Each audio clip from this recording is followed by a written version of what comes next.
Секогаш посебен предизвик представува кога некој уметник е толку во акција, секогаш нешто прави, меѓутоа е ретко пред камерите, особено во долго интервју. Јас ја имав честа еднаш да разговарам со него, а сега после толку многу години, и ако бараме директен повод, ги има неколку. Најновата музика на филмот актуелниот на Милчо Манчевски Врба и 20 години еден сериозен јубилеј од албумот Homebound, кој што остави траги на македонската музичка сцена и во животите на многу луѓе, бидејќи овој албум тогаш можеби звучеше револуционерно, но интересно е што и денес звучи и свежо и прогресивно. И конечно да го представам во Астрорум Кирил Чајковски. Добре дојдовте. Добре. Како велат да почнеме од почетокот, значи да почнеме сме читале за вас, меѓутоа никогаш не сум прочитала зошто, од каде дојде тој порив да се свири во бенд. Зборуваме за Бастион, би рекле еден култен бенд од каде што излегоа многу зрели индивидуалци денес. Ана Костовска, Милчо Манчевски, од тогаш ви датира и со работката со него. Вие? Па се почна многу рано, јас многу рано имав интерес да пројавив интерес за свирење во бендови, во групи. Имавме при крај на основното и почеток на гимназијата и еден джез рок бенд со Тоше Попсимонов. Меѓутоа првата посериозна, да кажеме, работа беше околу проектот Бастион, кој на кратко го почнавме со Тоше, меѓутоа он се префали и во повеќе во продукција, го отвори тогаш студиото, односно работеше на отварање на неговото студио. Јас почнав да соработувам со Љупче Стојставлевиќ, басистот. Се запознав со Милчо. Во тоа време барав ми текстописец, кој ме поврза со Ана. И така тој се затвори тој круг и целата работа околу Бастион беше многу спонтана, брза, во еден здив, со многу ентузијазам, така ете младешка енергија да кажам.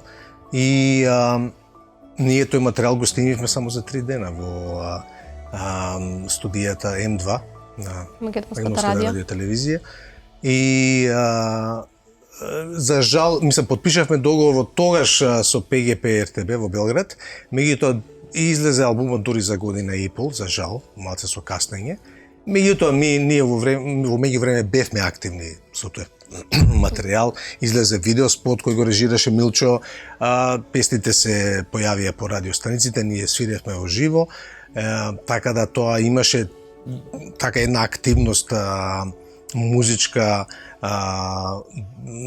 во смисла на свирење концерти, колку што се можеше. Ние направивме на мала мини турнеја кога излезе албумот во Македонија, мислам и во бивша Југославија. Меѓутоа, за кратко Милчо замина за Америка, Ана замина за Суботица во театарот и така да дојде само после можеби година и пол, 2 работа за заврши, мислам, престана да постои бендот. За толку кусо време голема трага оставивте, а се чини дека и си изградивте меѓусебната доверба, бидејќи и потоа ќе следат соработки со Милчо, трае со години, со Ана Костовска, не знам дали на ист албум, меѓутоа ве врзува и Лепи сол, вие како многу млад, Ана како придружен вокал. Така, јас после Бастион ме викна Лепи сол, ме покани Владко да се придружам за нивниот проект Као Какао, а останав и за следниот албум Путуемо. Да, Ана гостуваше на тој албум. Ние со Ана снимивме плюс една-две песни во меѓувреме. И така да, а со Милчо повторно се со проектот со Прашина, повторно нашата соработка. Интензивираше, Да, и продолжи понатаму. Во меѓувреме одевте ваму и таму и вие после заминавте во Австралија. Живе во Австралија, да, јас имав шанси да престојувам таму извесен период, па останав скоро цели 90-ти во Мелбурн, каде што и го почнав овој проект, да кажеме Homebound. Homebound, иако увод на Homebound беше еден мини албум кој се викаше Synthetic Theater, кој излезе 96-97, кој 97 го промовирав во Македонија, во Куршумлијан. Меѓутоа, Homebound е, да кажеме, тоа поголемо издание како албум, кој излезе во Македонија точно на 13 ноември, тогаш направивме во живо презентација, односно концерт во МКЦ, кој, ако сте приметили, често еден период го дава на Собранискиот канал, еден мој стар концерт, тоа е тој концерт. Некоја полза и од Собраниски канал. Па многу луѓе ми коментираа дека го виделе, така да еден период често се пушташе. И тоа е таа промоција на Homebound и сега тој од фактички од тога следува еден така доста продуктивен и богат период во однос на и нови изданија. После соработката со Милчо следеа други филмови, се интензивираше соработката со Александар Поповски во однос на театарот.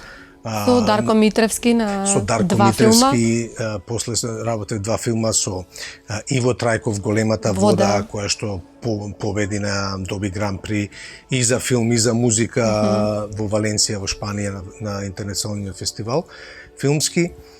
И така што и ево сега некако се овој последен проект е Врба со Милчо, кој неодамна имаше светска премиера во Рим, потоа во Скопје, потоа отиде во Тајпеј, во Тајван, и драго ми е што навистина реакциите и на публиката и на критиката беа прекрасни.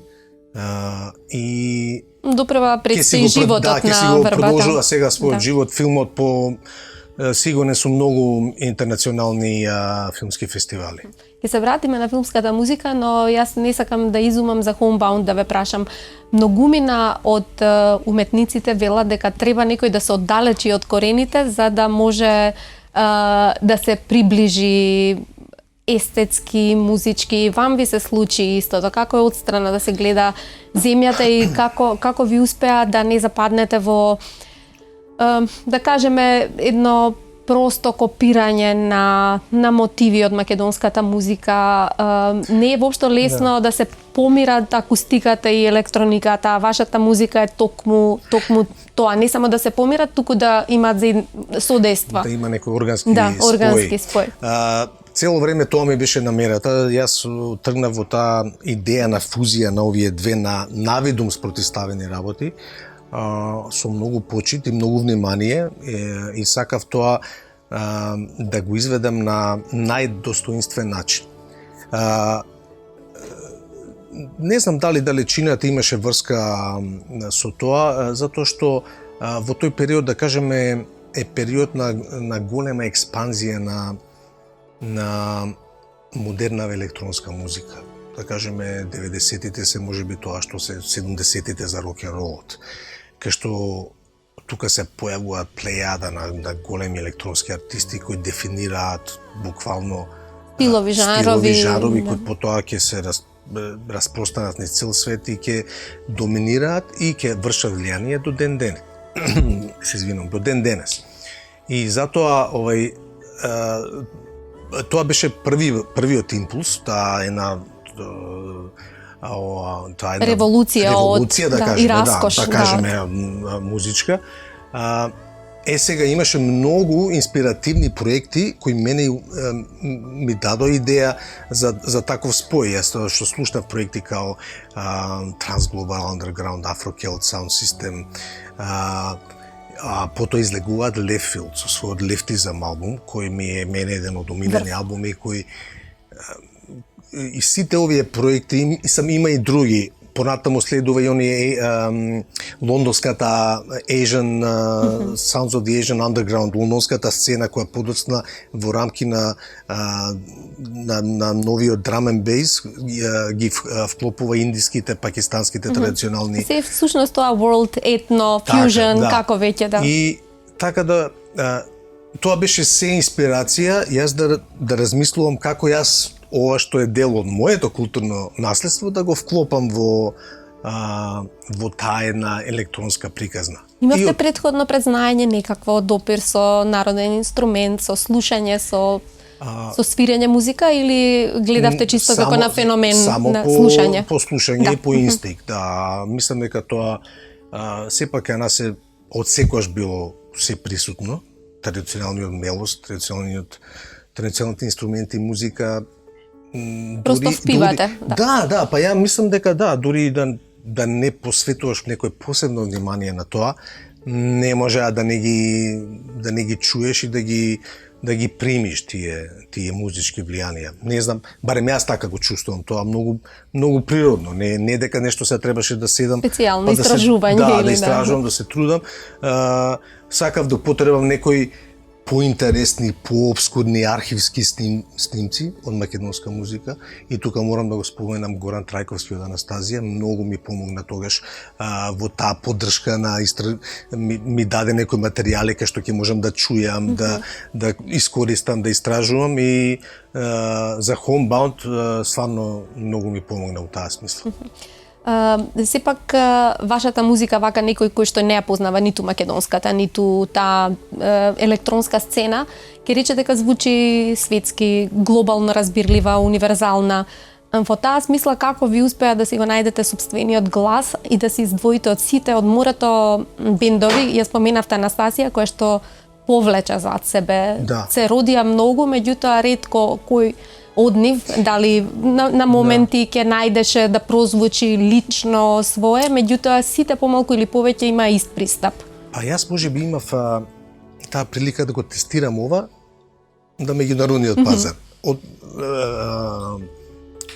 Пред да дојде во Македонија, затоа што јас тогаш бев во Австралија и го издадов тој мини албум Synthetic Theater и го пратив по сите независни радиостаници во Австралија, посебно во тоа време,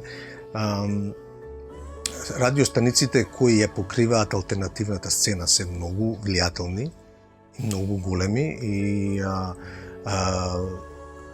имаат многу позитивно влијание врз промовирање на нова музика.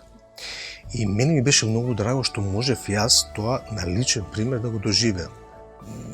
Просто и треба да го кажем зашто ми беше мене неверојатно. Јас тоа отпечатив едно EP и го ставив во пликова и со едно писмо го пратив на сите што ги сметав најдобри диџеи, што има емисии на сите овие три станици, тоа е Triple J, кој е и денеска едно од најголемите, највлијателни станици во таа сфера, SBS и Triple R. И мене беше неверојатно што сите овие луѓе ми одговорија, ме бараа по телефон после 5 дена и многу позитивно одговорија и јас тогаш ми беше тоа беше тест, проверка, потврда. Тест, затоа што јас навистина верувате не знаев како ќе реагира ево некоја публика што не е, мислам, што не е познат толку, да кажеме, македонскиот традиционален мелос. Така да тоа беше прв тест дека значи поминува, ова може да функционира, да.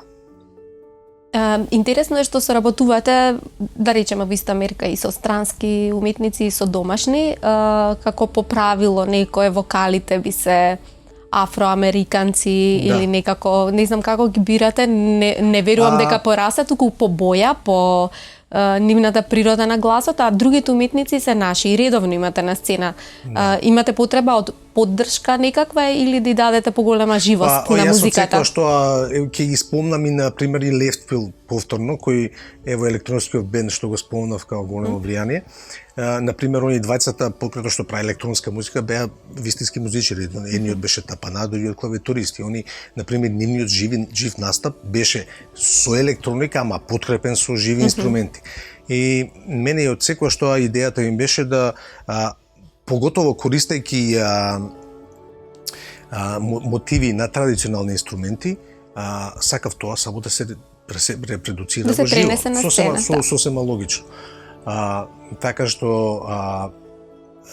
за волја на вистината ќе нас има навистина прекрасни музичари и јас во последниве години работам по моје мислење со сигурно едни од најдобрите. Во последниот состав ми се двајца феноменални музичари од Македонската филхармонија, Владимир Крстев на виолина и Драган Младеновски на труба.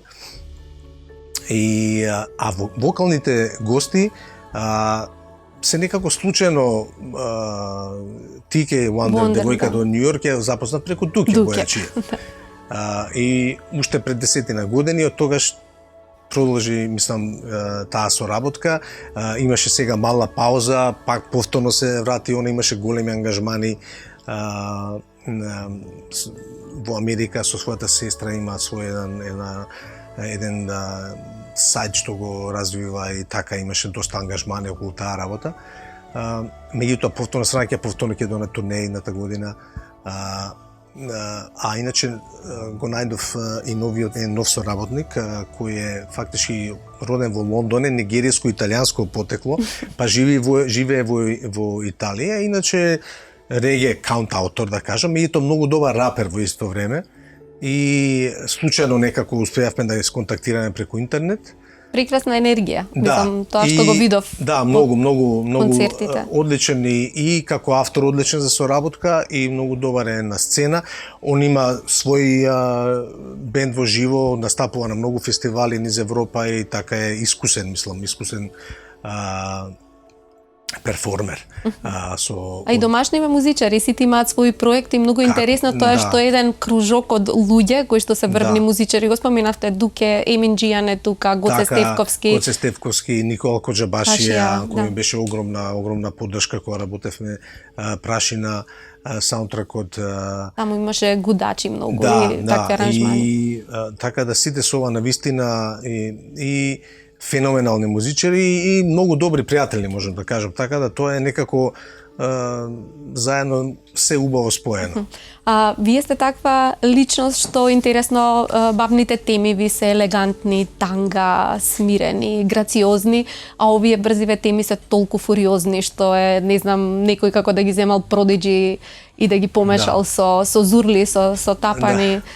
Тоа се двете вие во едно. Па да, можеби затоа што повеќето од овие што спомнуваме оркестарски парчики или теми се дел од филмска музика, која барала малце поинаков пристап во самиот филм и за разлика од тоа, другава електронскава страна, која што е поврзана со настапи во живо, која што е самата сцена бара. Бара една друга енергија. Така што тоа се само две варијанти на креативно. Добро, има тука и многу сенки, да не бидам лоша разбрана, да ова се крајностите што ги избрав. Точно. И во крајна линија и тоа е предизвикот со применетата музика што дава шанса да се жанровски, стилски, да се патува во разни сфери и тоа ја прави таа работа многу интересна и провокативна. Околу филмаџиите имаме како две некои групи што се издвоија, а се работи за доверба и меѓусебна соработка, која односно проверена формула. Едните се Ѓорче Ставревски, Фолтин и неколку режисери. Ова еднава е Милчо Манчевски, Дарко Митревски, реков Тиво Трајков и вие. две различни естетики. Ме интересира процесот на работа. Има некои специфики, добивате насоки, гледате слика, компонирате музика или зависи од филм до филм? Ева конкретно за Милчо, бидејќи тоа се најнаградуваните. Добро, не сум знаел дека вака две групи и јас ги доживувам сме. Јас ги повеќето ги знам и од овие и млади режисери и навистина сум воодушевен од нивниот успех.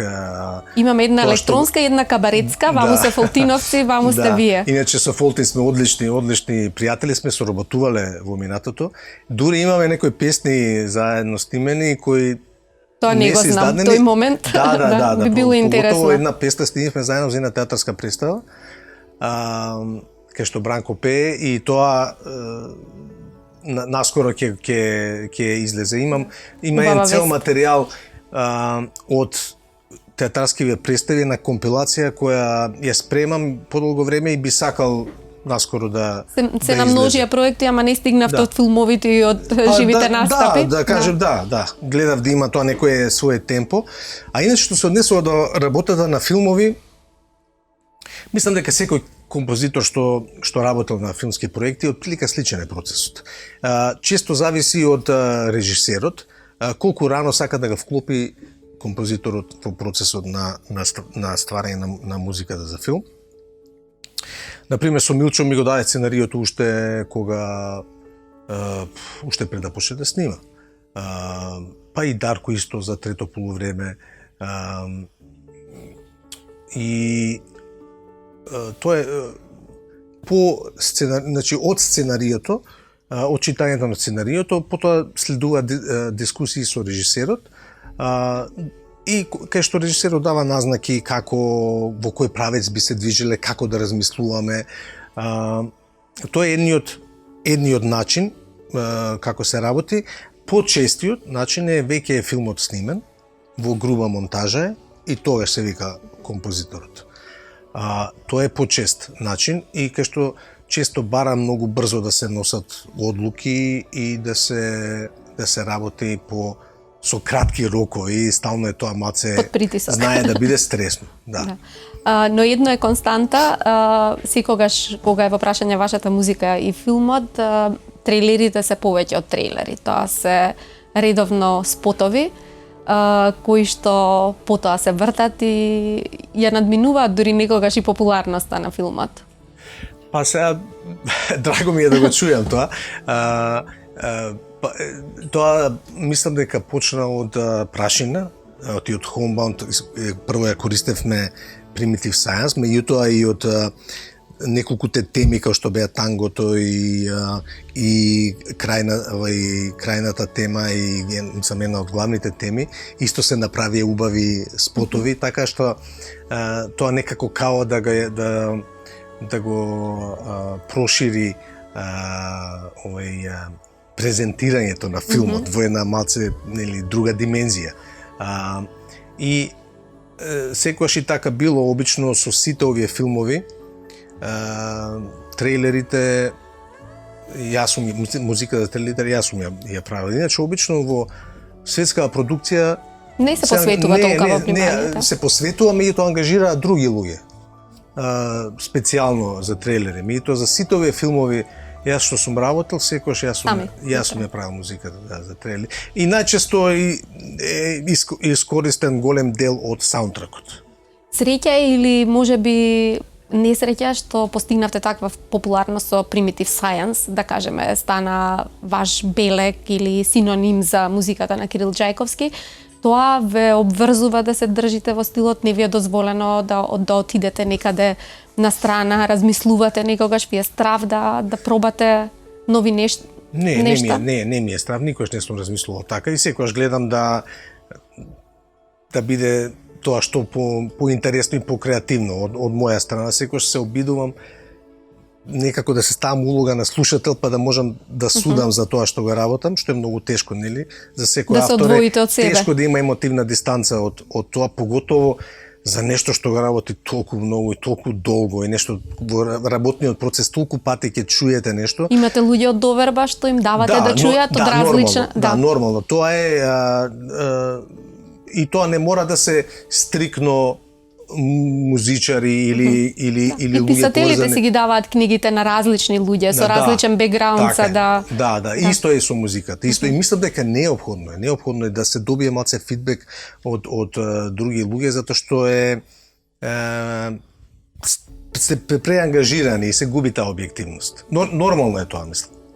Работите на нешто ново? Сега? Нешто што е известно? Да, работам. Значи, оваа година излегоа 3 сингла со новиот соработник и гостин, вокален гостин што ми е Lion D или Дейвид Лајон, има две уметнички имиња. И со него планирам фактички да излезе едно EP наскоро, идната година, и во исто време работам и на нов материјал со Тике Wonder, со пејачката од Нью Йорк, и со неја треба да излезат нови материјали во текот на идната година, и таков е планот сето тоа да го презентираме во живо идното лето. И сега веќе почнаа тие полека букирање, агентите со кои работам сега да се почнува да работат на тоа нивното лето. Меѓутоа, во исто време имам преговарам за еден или два филмски проекти, може да се случат идната година. За жал, не можам да кажам за што се работи, затоа што уште е во рана фаза.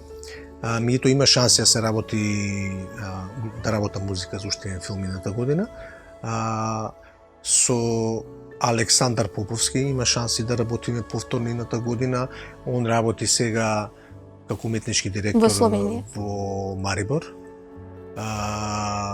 Меѓутоа се уште е многу активен и на сцената и во Хрватска и во Словенија, и во Хрватска и Словенија, воопшто на сцената на балканскиот регион, меѓутоа и пошироко. Сме работеле со него и во Италија, и во Австрија, и во Турција, проекти. Он е сигурно еден од нашите најуспешни театарски режисери на сите времиња. И со него има шанси нешто да се работи, така да тоа се отплика плановиве за доста работа. Да. Многу ми очекува од Homebound винил, бидејќи како да се случува некое повторно будење на љубовта кон винилите. Не е само носталгија во прашање, но гледаме дека тоа станува сега аудиофилите го избраа сега повторно винилот како Вие имате винили во својата биографија, изданија имате. Значи Synthetic Theater излезе на винил, Homebound не своевремено, меѓутоа синглот Primitive Science излезе. Тогаш и двата беа печатани во Лондон, а за Primitive Science тогаш поканив и тројца одлични ремиксери да направат ремикси. Тоа беа Бушвака, своевремено беше многу популарен ремиксер, Дени Бриот, голем пријател на Скопје и на Македонија, иначе е од членовите на Renegade Soundwave, легендарна група од Англија, и Dreadzone, исто така, кои се многу познати од таа даб електросцена во Лондон. А ремикс изненадувања се случуваат? Си слушате ваша музика да ви кажат дека некој земал да ја обработи, да. Ви се допаѓа тоа ви е потврда? Да, јас секогаш давам дозвола, нема никаков проблем со тоа. Да. Живее вашата музика, не знам зашто некој би имал проблем со... Да, нема, мислам тоа, јас го охрабрувам. Јас не се себичен. Секогаш давам дозвола и секогаш давам дозвола на било какви уметнички проекти, добротворни, било какви што сака да користат моја музика, секогаш давам дозвола. На активните, успешните музичари, уметници им е тешко да дозволат да бидат ставени во некакви рамки.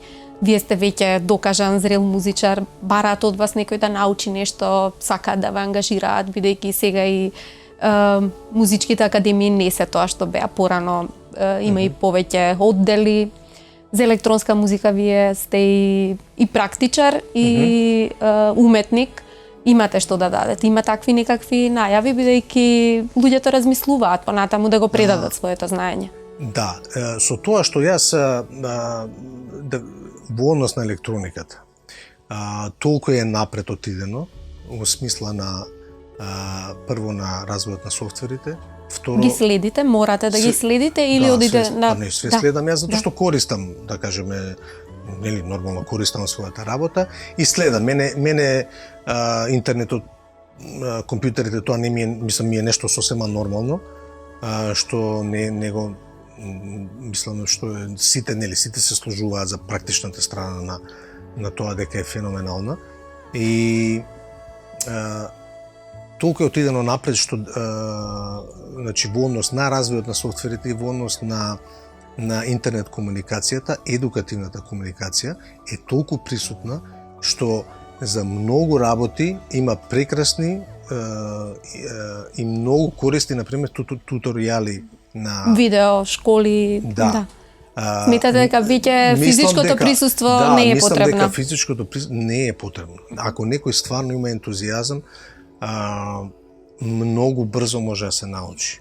Може би за таква видеошкола, она што беше карактеристично за гитаристите од 70-тите, 80-тите, сега... Велам, денеска самите и овие имаат... Производителите имаат своји промотери. Сами имаат своји, мислам, неверојатни школи и акредитирани овакво предавачи и тоа, така да... Јас сум сигурен дека младава генерација мене може да ме учат, не јас не верувајте. А како креативноста се учи, бидејќи таа технологија со развојот на технологијата некогаш знае да се поистовети и креативноста и многу ми намислат дека е се притискање копче и дека е решен случај. Креативноста не се учи, или ја имаш или ја немаш. Како се поттикнува? Кога добивате вие инспирација лично? Седнувате, работите? Има некој треба процес? Да се работи. Нели многу луѓе писатели посебно нели викаат дека мора нешто да се напише дета, без разлика каде тоа ќе заврши. Слично е со музиката. Добро е, па дури мислам дека и тоа го препорачуваат многу од продуцентиве од новава школа, помладава генерација, која што стимулираат да се работи нешто, било тоа, нека не биде тоа песна, нека не биде ни тема, нека биде само звук или било што, сето тоа може ако правилно се архивира. Значи има тука се една методичност која треба да се запази во целава работа, ама кој ќе се надмине таа работа, тогаш тоа е еден од начин на стимулирање на креативност, затоа што во некое дури да е досадно банално истражување може да излезе некоја интересна идеја. Слушате нешто ново на музички план? Технологијата несомнено напредува. Дали нешто пријатно ви има глобално изненадено? Има многу. Тешко е да се следи, сигурно. Тешко е да се следи. И многу се издава музика. И сега има еден огромен наплив на музика и лоша, меѓутоа и многу добра. Сега, може би филтрирањето на тоа е малце процес кој, ако се нема време, не е лесно да се постигне. Сега, некогаш човек и нема толку време сега да седи па со сати да преслушува нова музика. За да музиката тешко се пробива, не можете се да слушате. Така е. И затоа се тоа е, меѓутоа од друга страна, па нормално е дека таа глобализација преку интернетот, преку компјутерите, преку лесната продукција возможува и малци сатурација на пазарот од премногу музика и са тоа е за жал цената што мораме да плати. Иначе јас сепак мислам дека има многу нова интересна музика. Не значи дека треба да ја бараме на топ-листите и не мора да и на комерцијалните радиостаници. Може би треба малце да се истражува и да се наоѓа, меѓутоа мислам дека се уште навистина има нови генерации автори кои што имаат што да кажат. Како ви успева во ова лудо време да си го сочувате сопственото јас? Ниту сте премногу експонирани, редовно создавате, нема толку и во медиумите, како си го штитите својот приватен живот, секогаш не ни давате премногу материјал креативен за да нема простор за... Па јас мислам дека можеби затоа што не сум толку оптеретен со таа дневно политичка и медиумска присутност и презентација. Јас разбирам дека работава ми е јавна и сакам луѓето да ја знаат, меѓутоа не сакам себе си да се гледам како јавна личност. Знам дека тоа звучи нели контрадикторно, меѓутоа и веројатно и затоа така делува тоа. Јас нели поважно е луѓето да го доживуваат тоа што го ствараш отколку да не ја дефокусираат од матичната отколку работа. Да ги интересираат други тривијални работи. Конкретно разговорот да ве прашам, имате неостварена некоја желба, концерт, пропуштена можност или се има логичен след? Има многу идеи кои сакам да некои со тие се соработки со уметници и од тука и од надвор, ама не можам се да кажам зашто не сум разговарал уште со нив. И тоа ми е желба, такви едни малце, само тие сакам, ако е возможно, тие некои креативни излети преку соработки со други луѓе, други талентирани музичари и автори, да ги посебно во некоја жива варијанта сакам. Тоа многу ме интересира. Значи други проекти, ама со жива презентација, не само студиска работа. Интересно е тоа. Велам, не можеме да прочитаме за вас, ама јас како по правило, односно традиција овде, кога ќе дојдат гостите во Астрорум, да подариме нека книга од продукцијата на Арс Ламина.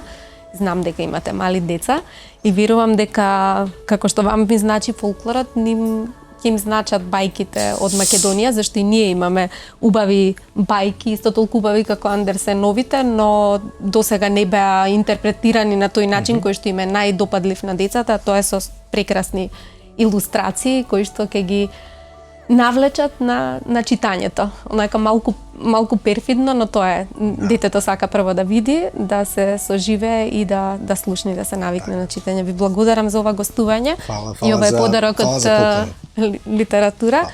Се гледаме после некој жив настап, бидејќи Кирил е поинаков во ваков амбиент, а вистинскиот Кирил музички е на сцената и обично на големите сцени. Таму мислам дека не се штедите ни со енергија, ни со креативност. Да, ќе се видиме сигурно повтор. Благодарам.